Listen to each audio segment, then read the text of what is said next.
نعبده ونصلي على رسوله الكريم أما بعد فأعوذ بالله من الشيطان الرجيم بسم الله الرحمن الرحيم اللهم صل على سيدنا ومولانا محمد وعلى آله وأصحابه وبارك وسلم رب اشرح لي صدري ويسر لي أمري واحلل عقدة من لساني يفقهوا قولي واجعل لي وزيرا من أهلي آمين يا رب العالمين. ہماری تنظیم اسلامی کے ایک مینجمنٹ کے ہیں کراچی میں ہوتے ہیں یہاں پر، تو وہ جب بھی ہمارا تنظیم اسلامی کا جو منعقد ہوتا ہے کوئی پروگرام، تو اس میں جب 2-3 مقرر ہو جاتے ہیں تو پھر وہ جب بیان کرنے کے لیے آتے ہیں تو وہ بولتے ہیں سب کو آپ اپنے اپنی سیٹوں سے کھڑے ہو جائیے، اور کھڑے ہونے کے بعد وہ بولتے ہیں اب ادھر ادھر ٹہل لیجیے ذرا سا. اور وہ اسی لیے ہوتا ہے کہ جی بڑی دیر سے آپ لوگوں کو سن رہے ہیں، تو ظاہر ہے بیٹھے بیٹھے حالت خراب ہو جاتی ہے سن کے، تو ذرا ماحول جو ہے وہ ٹھیک ہو. تو ہمارا بھی یہ جو ہے تھوڑا سا وقفہ آ گیا، تو ظاہر ہے آپ سب لوگ فریش ہو کر آ گئے ہوں گے، لیکن پچھلی باتوں کو ہم نے جو ہے وہ دماغ میں رکھنا ہے اور اس کے بعد جو ہے وہ آگے چلنا ہے. پچھلا جو تھوڑا سا میں جو ہے وہ لے کے آ جاتا ہوں پیچھے سے. ہم لوگ روزے کو جو ہے وہ ذکر کر رہے تھے، قیام روزہ یعنی قیام کے اوپر تھے ہم لوگ. تو ہم تھوڑا سا آگے بڑھا دیتے ہیں. روزہ یعنی قیام، اور پھر ہمارا ہم لوگ آنا ہے ہمیں قیام کی طرف.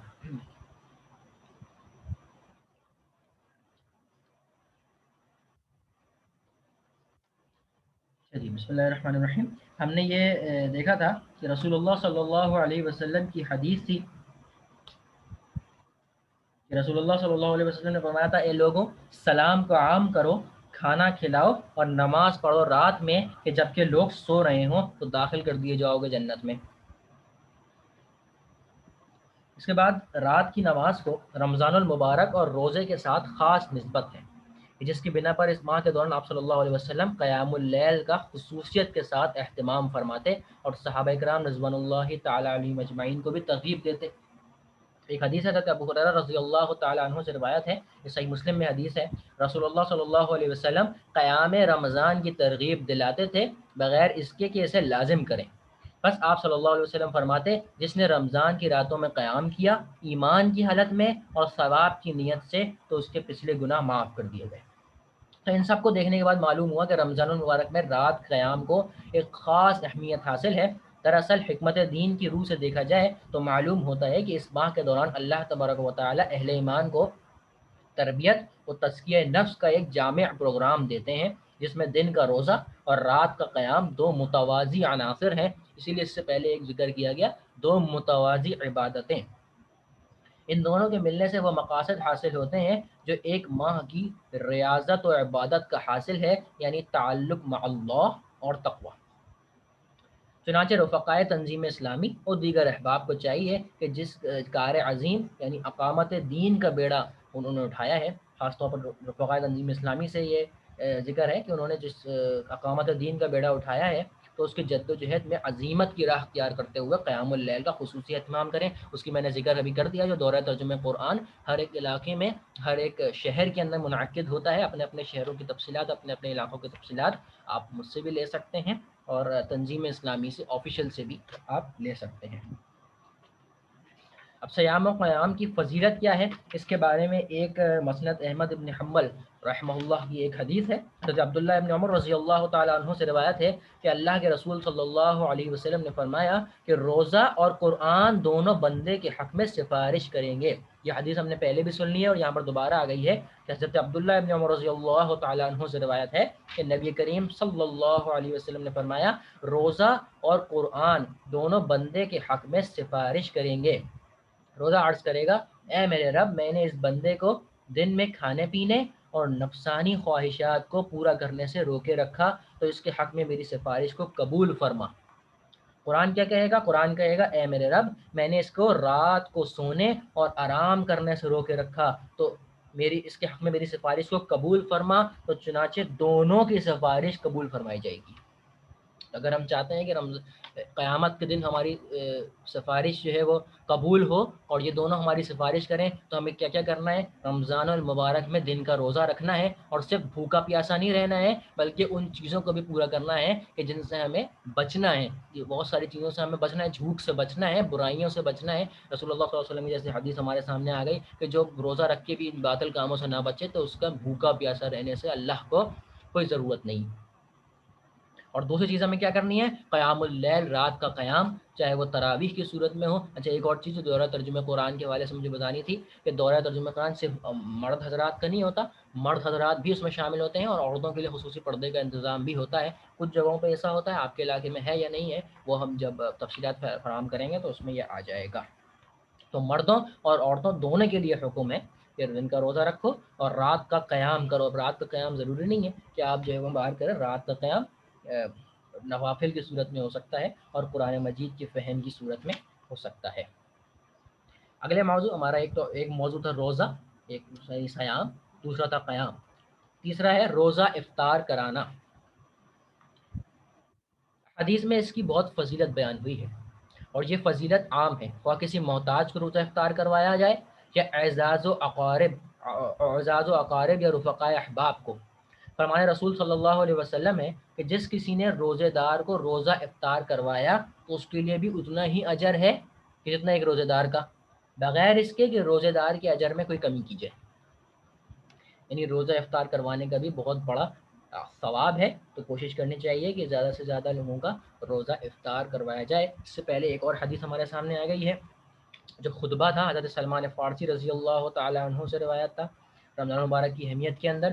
تو رسول اللہ صلی اللہ علیہ وسلم نے فرمایا تھا یہ حدیث کہ روزے دار کے ثواب میں، یعنی کسی نے اگر کسی کو افطار کروایا تو اس کو اتنا ہی ثواب دیا جائے گا کتنا جتنا کسی روزے دار کا، بغیر اس کے کہ روزہ دار کے ثواب میں کمی کی جائے۔ تو صحابہ کرام رضوان اللہ تعالی علیہ مجمعین نے عرض کیا تھا کہ یا رسول اللہ صلی اللہ علیہ وسلم، کیا ہم میں سے ہر ایک کو تو افطار کرانے کا سامان حاصل نہیں ہوتا، تو کیا فقراء اس ثواب سے محروم رہیں گے؟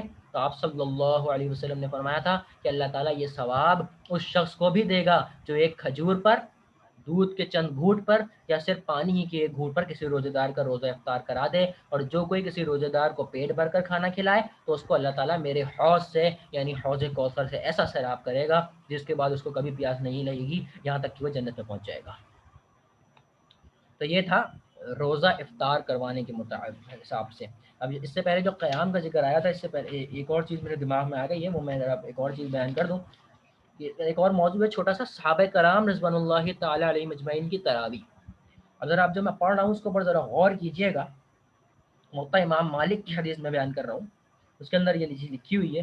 حضرت صاحب رضی اللہ تعالی عنہ ابن یزید فرماتے ہیں کہ امام ہر رکعت میں وہ صورتیں پڑھتا تھا جس میں 100 آیات ہوتی تھیں، اور طویل قیام کی وجہ سے ہم اپنی لاٹھیوں پر سہارا لیتے تھے اور ہم فجر کے قریب واپس لوٹتے تھے۔ یہ تھی صحابہ کرام رضوان اللہ تعالی علیہ مجمعین کی تراویح۔ اس کو ذرا ہم اپنے تراویح سے کمپیئر کریں، ہم وہ 20 رکعت پڑھنے میں یا 8 رکعت پڑھنے میں ہماری جو ہے وہ حالت خراب ہو جاتی ہے، لیکن صحابہ کرام کی تراویح، اس کے بارے میں ایک اور سن لیجئے۔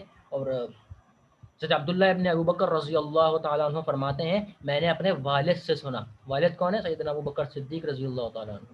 حضرت عبداللہ ابن ابو بکر رضی اللہ تعالیٰ عنہ فرماتے ہیں کہ میں نے اپنے والد سے سنا جب ہم رمضان میں قیام سے لوٹتے تو خادموں کو جلد کھانا لانے کے لیے کہتے کہ کہیں فجر کا وقت نہ ہو جائے اور سحری فوت نہ ہو جائے۔ گویا یہ تھی تراویح ان کے زمانے کی، کہ پوری رات جو ہے وہ نوافل میں اور تراویح میں جو ہے وہ گزار دیا کرتے تھے۔ اور ایک ہمارے تراویح ہے کہ ہم جو ہے کچھ ہی رکعت کے اندر جو ہے وہ بیٹھے رہتے ہیں۔ دیکھنے میں یہ آتا ہے کہ کچھ لوگ جو ہے وہ پیچھے بیٹھے رہتے ہیں، امام جب رکوع میں جاتا ہے تو وہ جو ہے وہ جوائن کر لیتے ہیں۔ یہ صحیح بالکل بھی ایسا نہیں ہونا چاہیے۔ ایک اور حدیث آخری بیان کر کے پھر میں اپنے ٹاپک پہ دوبارہ آؤں گا۔ حضرت داؤد رحمۃ اللہ علیہ فرماتے ہیں کہ انہوں نے حضرت عرض رضی اللہ تعالیٰ عنہ کو یہ فرماتے سنا کہ رمضان میں امام سورہ بقرہ 8 رکعت میں پڑھتا تھا۔ سورہ بقرہ، کہ اگر ہمارا جو دورہ ترجمہ قرآن چل رہا ہے اس کے اندر جو لوگ شامل ہیں وہ جانتے ہیں کہ ہمیں کوئی تقریباً 1 مہینہ پورا ہو گیا ہے اور ہماری ابھی تک سورہ بقرہ جو ہے وہ ختم نہیں ہوئی ہے۔ حضرت داؤد بن حسین رحمۃ اللہ فرماتے ہیں کہ انہوں نے حضرت عرض رضی اللہ عنہ کو فرماتے ہوئے سنا کہ رمضان میں امام سورہ بقرہ 8 رکعت میں پڑھتا تھا، اگر وہ 12 رکعت میں پڑھتا تو لوگ سمجھتے اس نے ہلکی نماز ادا کی ہے۔ تو یہ تھی صحابہ کرام کی تراویح۔ ہمیں بھی چاہیے کہ ہم تراویح میں جو ہے وہ زیادہ سے زیادہ حصہ لیں۔ اور پھر دورہ ترجمہ قرآن کا ذکر میں کروں گا کہ اس میں جو ہے وہ رات کا جو ہے وہ کافی عرصہ بھی، کافی وقت جو ہے وہ بھی اللہ کی بارگاہ میں گزر جاتا ہے اور قرآن مجید سمجھ بھی آ جاتا ہے ہمیں کہ ہم نے کیا پڑھا ہے۔ بہرحال روزہ افطار کروانے کے بعد آتا ہے سحری کرنا. بعض لوگوں کو دیکھنے میں یہ آتا ہے کہ وہ رات ہوئی کھا کر سو جاتے ہیں اور سحری کے وقت بیدار نہیں ہوتے. یہ چیز مناسب نہیں ہے.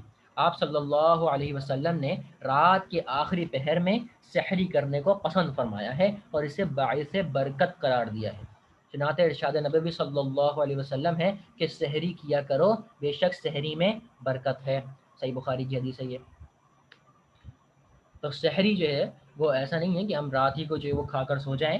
ایسا نہیں ہونا چاہیے. رسول اللہ صلی اللہ علیہ وسلم کی سنت بھی ہے اور رسول اللہ صلی اللہ علیہ وسلم نے فرمایا بھی کہ سحری کیا کرو کہ بے شک سحری میں برکت ہے. چھٹا اور پانچواں اور آخری موضوع اس کے اندر آ رہا ہے آخری عشرے کا اہتمام. اب آخری عشرے کا اہتمام، آخری عشرہ کیا ہے؟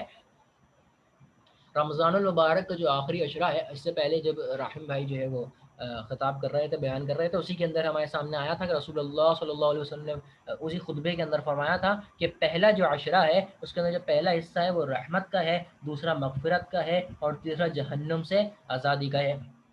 جو تیسرا عشرہ ہے اس کا خاص طور پر اہتمام ہوتا ہے. ایک تو دو خصوصیات بھی اس کو حاصل ہیں. پہلا یہ کہ وہ رات جو 1000 راتوں سے بہتر ہے، شب قدر، وہ بھی اسی آخری عشرے میں موجود ہے. اور پھر اس کے اندر اعتکاف کا جو ہے وہ معاملہ بھی ہوتا ہے. تو آخری عشرے کا اہتمام خاص طور پر کیا جاتا ہے. ویسے تو ہر رمضان مبارک کو دیگر ایام پر فضیلت ہے، مگر اس ماہ کے آخری عشرے کی خصوصی فضیلت اور اہتمام احادیث مبارکہ سے واضح ہوتا ہے. صحیح مسلم کی حدیث ہے، رسول اللہ صلی اللہ علیہ وسلم رمضان المبارک کے دوران عبادات میں خصوصی اہتمام فرماتے تھے، جو غیر رمضان میں آپ صلی اللہ علیہ وسلم کے معمول سے زائد ہوتا، اور آخری عشرے میں جو اہتمام فرماتے وہ بقیہ رمضان سے بھی زائد ہوتا. دوبارہ سن لیں، رسول اللہ صلی اللہ علیہ وسلم رمضان المبارک کے دوران عبادات میں خصوصی اہتمام فرماتے تھے، جو غیر رمضان یعنی رمضان کے بغیر جو مہینے ہیں ان میں آپ صلی اللہ علیہ وسلم کے معمول سے زائد ہوتا تھا. اور آخری عشرے میں کیا کرتے، اس میں جو اہتمام فرماتے وہ بقیہ رمضان سے بھی زائد ہوتا تھا. تو اس اہتمام کی نوعیت دوسری روایات میں جو حضرت عائشہ رضی اللہ تعالی عنہا سے مروی ہے واضح ہوتی ہے. آپ رضی اللہ تعالی عنہا فرماتی ہیں کہ جب رمضان المبارک کا آخری عشرہ داخل ہوتا تو آپ صلی اللہ علیہ وسلم راتوں کو زندہ فرماتے، یعنی شب بیداری فرماتے، راتوں کو جاگتے اور اپنے گھر والوں کو بھی جگاتے اور خوب محنت کرتے اور کمر کس لیتے. یہ امر محتاج بیان نہیں ہے کہ غلبہ دین کی جد و جہد کرنے والے، یعنی پھر سے رفقائے تنظیم اسلامی کا ذکر آ رہا ہے کہ افراد کے لیے مزاج رسول صلی اللہ علیہ وسلم سے قرب کس قدر مفید ہے، اور دیگر احباب کے لیے بھی، امت مسلمہ کے لیے حضرت صلی اللہ علیہ وسلم کا جو طریقہ ہے، ان کی جو سنت ہے اس کے اوپر عمل کرنا کتنا ضروری ہے. یہ ہمارے سامنے ہے آخری عشرے کا اہتمام. اسی کے اندر ایک اور موضوع آ جاتا ہے اعتکاف. اعتکاف کیا ہے؟ اعتکاف کے معنی لغت میں جم کر بیٹھنے کے ہیں، اور شرعاً اعتکاف ایک عبادت کا نام ہے جس کی کچھ شرائط ہیں اور کچھ آداب ہیں جو کتب فقہ میں دیکھے جا سکتے ہیں. ہم یہاں اس کی فضیلت پر مشتمل روایات نقل کر رہے ہیں تاکہ جو افراد اس کا اہتمام کر سکتے ہوں وہ اس جانب متوجہ ہو جائیں. اس رمضان المبارک میں ہم سب جو ہے وہ کوشش کریں کہ انشاءاللہ العزیز اعتکاف کا معاملہ ہو اور اعتکاف میں بیٹھا جائے. نبی کریم صلی اللہ علیہ وسلم رمضان کے آخری عشرے میں اعتکاف فرمایا کرتے تھے، یہاں تک کہ اللہ تعالیٰ نے آپ صلی اللہ علیہ وسلم کو وفات دے دی. یہ صحیح بخاری کے اندر موجود ہے کہ نبی کریم صلی اللہ علیہ وسلم رمضان کے آخری عشرے میں اعتکاف فرمایا کرتے تھے، یہاں تک کہ اللہ تعالیٰ نے آپ صلی اللہ علیہ وسلم کو وفات دے دی، یعنی آپ نے ساری زندگی جو ہے وہ رمضان المبارک میں اعتکاف کیا ہے. اس روایت سے معلوم ہوتا ہے کہ نبی کریم صلی اللہ علیہ وسلم کا یہ معمول رہا ہے کہ ہر سال آپ اعتکاف فرمایا کرتے تھے، اور یہ عمل آپ صلی اللہ علیہ وسلم کے حیات مبارکہ کے آخری سال تک جاری رہا. اب اسی عشرے کے اندر ایک اور چیز موجود ہے، وہ ہے لیلۃ القدر کی تلاش. لیلۃ القدر کا ذکر قرآن مجید میں 2 جگہ کیا گیا ہے، اور دونوں مقامات پر اس کی وجہ تشریف یعنی نزول قرآن بھی مذکور ہے. ایک جگہ تو ارشاد باری تعالیٰ ہے، ہم سب کو یاد ہوگا، انا انزلناہ فی لیلۃ القدر، بلا شبہ ہم نے اس قرآن کو لیلۃ القدر میں نازل کیا. اور سورہ دخان میں فرمایا انا انزلناہ فی لیلۃ مبارکہ، بے شک ہم نے اس قرآن حکیم کو نازل کیا ہے برکت والی رات میں۔ اور آپ صلی اللہ علیہ وسلم نے اس قرآن حکیم کو نازل، آپ صلی اللہ علیہ وسلم نے، یعنی بے شک ہم نے اس کو نازل کیا ہے قرآن برکت والی رات میں، جو کہتا ہے انا انزلناہ فی لیلۃ مبارکہ۔ تو آپ صلی اللہ علیہ وسلم نے اپنا فرض منصبی ادا کرتے ہوئے اس کی تعین فرمائی ہے، اس کو اعلان فرمایا ہے کہ ليلۃ القدر کو رمضان کے آخری عشرے میں تلاش کرو۔ ظاہر بات ہے اگر پورے رمضان میں جو ہے وہ کہہ دیا جاتا تو پورے رمضان میں مشکل ہو جاتا، تو رسول اللہ صلی اللہ علیہ وسلم نے ایک نشانی بتا دی کہ آخری عشرے میں اس کو تلاش کرو۔ اور دیگر روایات طاق راتوں یعنی 21، 23، 25، 27 اور 29 رمضان المبارک کے تعین پر بھی میسر ہے۔ یعنی کچھ روایات کے اندر یہ آتا ہے کہ رسول اللہ صلی اللہ علیہ وسلم نے فرمایا آخری عشرے میں تلاش کرو، اور کچھ جگہوں پر اتنی زیادہ جو ہے وہ تفصیل سے بیان کر دیا گیا کہ اب یہ طاق راتیں ان میں سے جو ہے وہ ڈھونڈ لو، 21 رمضان المبارک، 23 رمضان المبارک، 25، 27 اور 29 رمضان المبارک۔ ایک روایت میں حضرت عائشہ صدیقہ رضی اللہ تعالی عنہا سے مروی ہے کہ انہوں نے رسول اللہ صلی اللہ علیہ وسلم سے سوال کیا کہ اگر مجھے معلوم ہو جائے کہ کون سی شب قدر ہے تو پھر میں کیا کروں؟ یعنی آپ غور سے سنیے، ہم نے جو ہے وہ جیسے ڈھونڈ لی کہ جو ہے وہ یہ شب قدر ہے، ہم نے ہر رمضان کے اندر جو ہے وہ شب قدر کو تلاش کیا۔ رسول حضرت عائشہ صدیقہ رضی اللہ تعالیٰ عنہ پوچھ رہی ہیں نبی کریم سے صلی اللہ علیہ وسلم کہ اگر مجھے معلوم ہو جائے کہ کون سی شب جو ہے وہ شب قدر ہے تو پھر میں کون سی دعا اس میں کیا کروں؟ نبی کریم صلی اللہ علیہ وسلم نے ایک ان کو دعا بتائی، ہم سب کو زیادہ تر یاد ہوتی ہے، اللہم انک عفو کریم تحب العفو فاعف عنی۔ یہ تھی رمضان المبارک کے بارے میں کچھ اہم باتیں، رمضان المبارک کے دوران انفرادی امور کے بارے میں کچھ اہم باتیں۔ اس کے بعد جو ہمارے پاس موضوع آ رہا ہے وہ ہے رہنمائے اعتکاف کے بارے میں۔ اس کے اوپر بھی تقریباً 5 سے 6 صفحات جو ہیں پر یہ مشتمل ہے، لیکن ہم نے اس کو جو ہے وہ یہیں پر بھی رکھا ہے رہنمائے اعتکاف کے بارے میں۔ انشاءاللہ العزیز رمضان المبارک کے اندر آخری عشرے سے قبل جو ہے وہ ایک اور سیشن جو ہے منعقد کیا جائے گا، اس میں اعتکاف کے بارے میں یہ والا جو موضوع ہے اس کے اوپر ایک الگ سے کتابچہ موجود ہے، اس کو جو ہے وہ آپ لوگوں تک جو ہے وہ پہنچایا جائے گا کہ اعتکاف کیا ہے، یہ کیوں ضروری ہے، نبی کریم صلی اللہ علیہ وسلم نے اس کی فضیلت کیا بیان کی ہے، اس کی اہمیت کیا ہے، اس کو انشاءاللہ العزیز اس سیشن میں ہم لوگ بیان کریں گے۔ تو اب یہ آج کا جو سیشن تھا رمضان المبارک کی اہمیت فضیلت کے بارے میں، ہم نے آج بہت کچھ سیکھ لیا۔ ایک تھوڑا سا ہم لوگ جو ہے وہ اپنے آپ کو ریوائز کر لیتے ہیں۔ سب سے پہلے ہم نے سمجھا تھا رمضان المبارک کی فضیلت کو، رحم بھائی کی زبانی رمضان المبارک کی فضیلت کے اندر ہم نے 2 حدیث کو سنا تھا۔ ایک سب سے پہلی حدیث کون سی تھی؟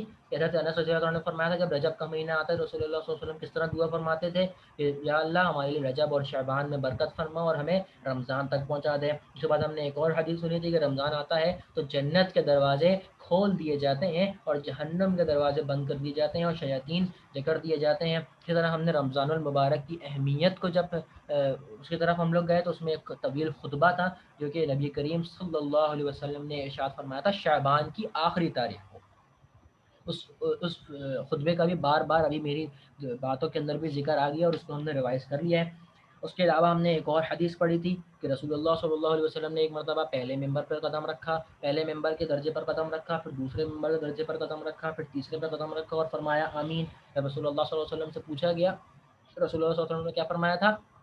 جب میں نے پہلے درجے پر قدم رکھا تو جبریل امین آ گئے اور انہوں نے فرمایا کہ تباہ و برباد ہو جائے وہ شخص جو رمضان پائے اور اس میں بھی اس کی مغفرت کا فیصلہ نہ ہو جائے۔ تو اس پر میں نے کہا آمین۔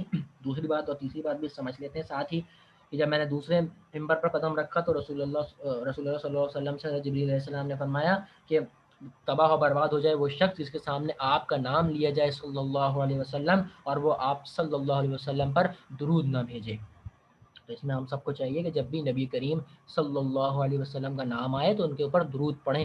صلی اللہ علیہ وسلم خود ایک جو ہے وہ درود ہے، اس لیے ہم لوگ بار بار جب آپ کا نام آتا ہے صلی اللہ علیہ وسلم ساتھ پڑھتے ہیں۔ ابھی بھی بہت بار نبی کریم صلی اللہ علیہ وسلم کا نام آیا ہے، ہم سب کو چاہیے کہ ہم جو ہے وہ جب بھی نبی کریم کا نام آئے صلی اللہ علیہ وسلم تو اس پر درود پڑھ لیا کریں، کیونکہ پھر اس کے اوپر جو ہے وہ جبریل علیہ السلام فرما رہے ہیں کہ ایسے شخص جو ہے وہ تباہ و برباد ہو جائے اور اس پر آقا دو جہاں صلی اللہ علیہ وسلم آمین کہہ رہے ہیں۔ اور تیسری چیز کیا ہے کہ تباہ و برباد ہو جائے وہ شخص کہ جس کے سامنے اس کے ماں یا باپ یا دونوں بڑھاپے کی عمر میں پہنچ جائیں اور وہ ان کی خدمت کر کے جنت کا مستحق نہ ہو جائے، اس پر بھی آپ صلی اللہ علیہ وسلم نے آمین کہا ہے۔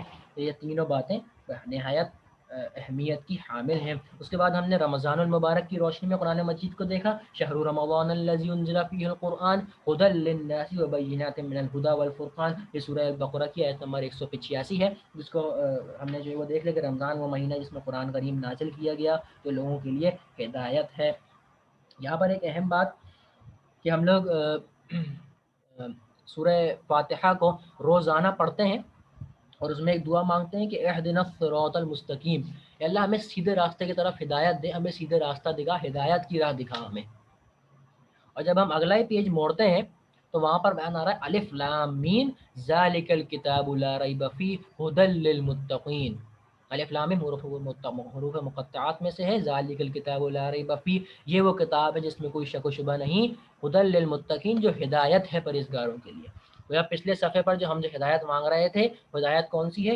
یہ ہے ہدایت، اس کا ذکر دوبارہ یہاں پر بھی آ گیا کہ شہر رمضان الذی انزل فیہ القرآن ھدی للناس وبینات من الھدی والفرقان، رمضان کا وہ مہینہ ہے جس میں قرآن کریم نازل کیا گیا جو لوگوں کے لیے ہدایت ہے، اور اس میں ہدایت ہے، حق و باطل میں فرق کرنے والے دلائل بھی موجود ہیں۔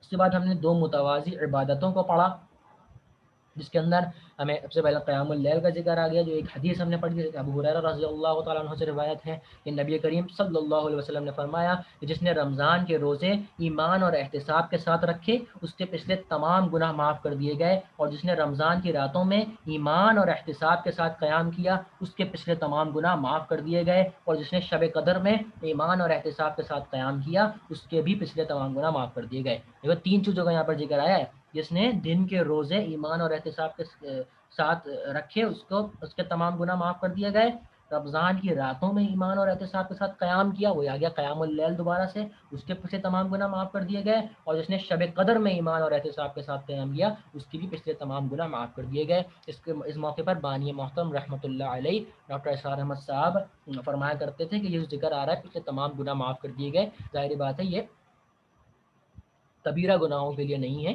یہ دیگر گناہوں کے لیے ہے، کبیرہ گناہ جو ہوتے ہیں ان کے لیے توبہ ضروری ہے۔ یہ جو ذکر آ رہا ہے کہ تمام گناہ معاف کر دی جائیں گے، صغیرہ گناہوں کے لیے آ رہا ہے۔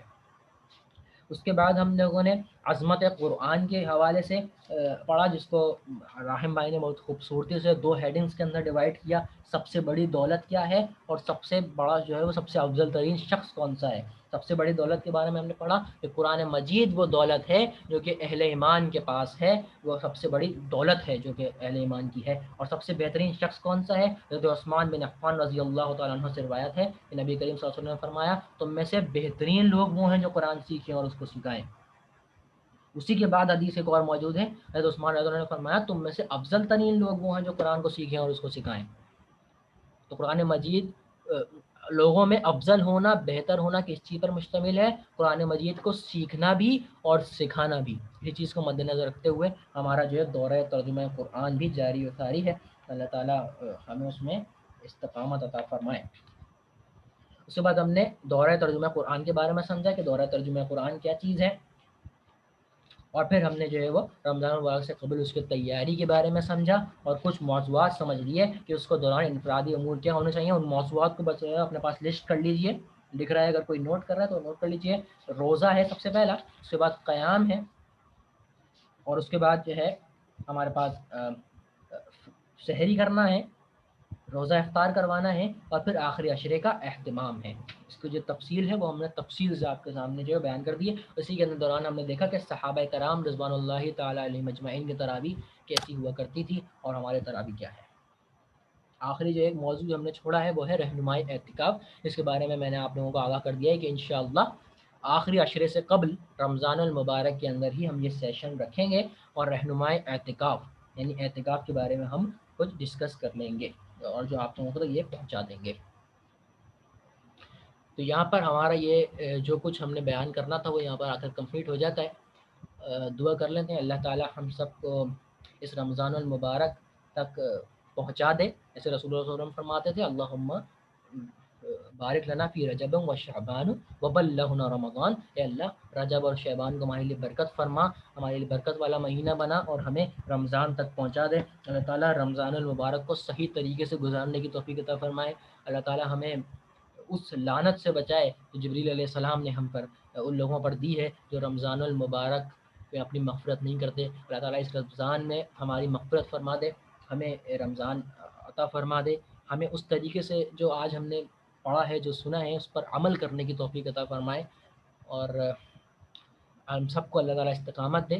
تنظیم اسلامی پاکستان کیا ہے؟ مروجہ مفہوم کے اعتبار سے تنظیم اسلامی پاکستان نہ ہی کوئی سیاسی جماعت ہے اور نہ ہی کوئی مذہبی فرقہ ہے، بلکہ ایک اصولی اسلامی انقلابی جماعت ہے جو اولاً پاکستان میں اور بالآخر سارے دنیا میں دین حق یعنی اسلام کو غالب کرنے یا دوسرے لفظوں میں نظام خلافت کو قائم کرنے کے لیے کوشاں ہیں۔ بانی تنظیم اسلامی ہے ڈاکٹر اسرار احمد صاحب رحمۃ اللہ علیہ، جو کہ عظیم خادم قرآن، عظیم داعی قرآن ہیں، اور جو ہمارے امیر ہیں، امیر محترم ہیں، وہ ہے شجاع الدین شیخ حفظہ اللہ تعالی علیہ۔ تو آپ لوگوں سے بھی گزارش ہے کہ تنظیم اسلامی پاکستان میں شمولیت اختیار کیجیے، تنظیم اسلامی کو مضبوط کیجیے، تاکہ اولاً پاکستان میں آج پاکستان کا جو نظام ہے، ہم سب جانتے ہیں کہ پاکستان وہ ملک جس کے اوپر کل ہماری تفصیل سے دورہ ترجمہ قرآن کے اندر بھی گفتگو ہو رہی تھی، پاکستان وہ عظیم مملکت تھی جو کہ لا الہ الا اللہ محمد الرسول اللہ صلی اللہ علیہ وسلم کے نام پر جس کا قیام عمل میں آیا، لیکن آج جو ہماری حالت ہے وہ ہمارے سامنے ہے۔ تو تنظیم اسلامی کو مضبوط کیجیے تاکہ مملکت خدا داد پاکستان کے اندر اور پھر پوری دنیا کے اندر نظام خلافت کا نظام قائم ہو سکے۔ جیسے کہ نبی کریم صلی اللہ علیہ وسلم کی حدیث ہے کہ ایک دور ایسا آئے گا کہ جب دوبارہ سے خلافت کا نظام قائم ہوگا، اور جب مہدی علیہ السلام آئیں گے تو ان کو بھی مدد جائے گی۔ اسی طرف سے بر صغیر کی طرف اشارہ کیا گیا، تو بالکل عین ممکن ہے کہ وہ مملکت خدا داد پاکستان ہو، ہم ہوں۔ بہرحال تو تنظیم اسلامی کو بھی آپ لوگ جو ہے اس کے اوپر ذرا نظر ثانی فرمائیے، تنظیم اسلامی کو جوائن کیجیے، تنظیم اسلامی میں شمولیت اختیار کیجیے اور دین اسلام کے لیے کام کیجیے، اپنی زندگی کو صرف کیجیے۔ ہم کو نہیں معلوم کہ ہم کب تک زندہ ہیں اور کب تک نہیں ہیں، لیکن قیامت کے دن جب ہم سے سوال ہو کہ ہم نے اپنی جوانی کہاں گزاری، جو علم حاصل کیا اس کو کہاں خرچ کیا، جو مال کمایا وہ کہاں سے کمایا، جو مال خرچ کیا وہ کس پر کیا، تو ہمارے پاس جوابات موجود ہوں۔ یہ دنیا فانی ہے، ایک دن ہم نے سب نے اس دنیا سے چلے جانا ہے، لیکن اس کو گزارنا کیسے ہے اس کا بھی طریقہ کار ہمارے پاس موجود ہے، اور نبی کریم صلی اللہ علیہ وسلم کی صورت کے اندر پورا کا پورا چلتا پھرتا نمونہ ہمارے سامنے موجود ہے۔ اللہ تعالی ہم سب کو سیدھے راستے پر چلنے کی توفیق عطا فرمائے، اور رمضان المبارک کے بارے میں آج ہم نے جو چیزیں سمجھی ان پر عمل کرنے کی توفیق عطا فرمائے۔ آخر میں آپ سب کا شکریہ ادا کرنا چاہتا ہوں کہ آپ لوگوں نے وقت نکالا اور ہمارے اس سیشن کو اندر جوائن کیا، ہمیں سنا اور سمجھنے کی کوشش کی، اور زیادہ ہمیں جو ہے وہ یہ بہت خوشی ہوتی ہے کہ جب آپ لوگ ہمارے جوائن کرتے ہیں اور ہمیں سنتے ہیں۔ انشاءاللہ العزیز دورہ ترجمہ قرآن ہمارا جو ہے وہ جاری ساری ہے، آپ لوگ جو نئے لوگ ہیں وہ اگر اس کو جوائن کرنا چاہتے ہیں تو وہ لوگ جوائن کر سکتے ہیں ہمیں انشاءاللہ۔ ہم لوگ یہاں پر اپنے سیشن کو اینڈ کرتے ہیں۔ ایک دفعہ پھر وہی دعا ہے میری کہ اللہ تعالیٰ اس رمضان کو ہمارے لیے باعث برکت بنائے، اور ہمیں جو ہم نے پڑھا سنا سمجھا ہے اس پر عمل کرنے کی توفیق نصیب فرمائے۔ وآخر دعوانا ان الحمد للہ رب العالمین۔ السلام علیکم ورحمۃ اللہ۔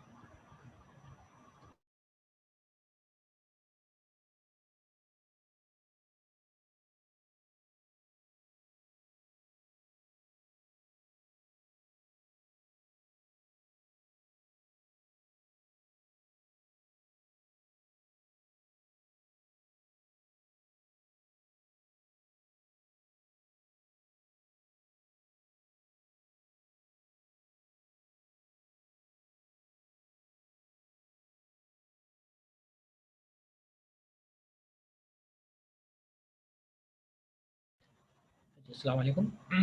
حسن بھائی میری آواز آپ تک آ رہی ہے؟